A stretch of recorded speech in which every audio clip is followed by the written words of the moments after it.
This is Praveen. So ఈరోజు నా ప్రిపరేషన్లో భాగంగా నేను తెలుగు పాట 6th క్లాస్ స్టార్ట్ చేయబోతున్నాను. నాతో పాటు మీరు కూడా స్టార్ట్ చేస్తే మీరు నన్ను ఫాలో అవ్వండి, ఓకేనా? 6th class Telugu text book ఇది. ఈ టెక్స్ట్ బుక్లో ఇండెక్స్ ఇలా ఉంది. ఇండెక్స్లో అమ్మఒడి, తృప్తి, లెసన్స్ అన్నీ ఉన్నాయి. తెలుగు 6th క్లాస్ తెలుగులో ఫస్ట్ లెసన్ ఇది. అమ్మఒడి, ప్రక్రియ, గేయం, ఇతివృత్తం, తల్లి ప్రేమ. ప్రక్రియ, ఇతివృత్తం అలాగే ఉద్దేశం ఈ మూడు చదువుకోవాల్సి ఉంటుంది. మనం ఆ లెసన్ రాసింది ఎవరు? బాడిగ వెంకట నరసింహారావు, బివి నరసింహారావు అని కూడా అంటారు. ఇవన్నీ ఈయన గురించి పరిచయం చూద్దాము. బాలరసాలు, పాల బడి పాటలు, ఆవు హరిశ్చంద్ర, బాలతనం, చిన్నారి లోకం, పూల బాలలు, ఋతువాణి వంటి పుస్తకాలు 17 పుస్తకాలు రాయడం జరిగింది. అలాగే బాలబంధుగా ప్రసిద్ధులు. ఈయన నిక్నేమ్ బాలబంధు అనమాట.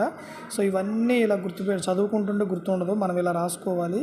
ఇది చూడండి, బాలకు సంబంధించి చిన్నారి లోకం, బాల రసాలు, బాలతనం, పూల బాలలు, పాల బడి పాటలు,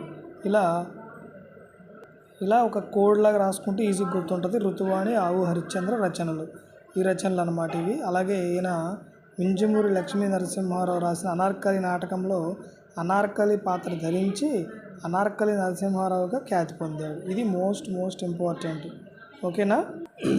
ఇందులో చూసుకుంటే ఇలా మనం లెసన్ వైజ్ చదువుకునేటప్పుడు ఇక్కడ సద్దులు అంటే అర్థం ఏంటి? మంచి మాటలు. అనిశంభు ఇట్లా మీనింగ్ ఏంటి? మంజుల అంటే తీయనిది అని అర్థం. అలాగే భూషణం అంటే అలంకారం. ఈ అర్థాలు కూడా చూసుకోవాలి, అర్థాలు అడుగుతున్నాడు. అలాగే ఒక్కోసారి క్వశ్చన్ ఏమిస్తాడు?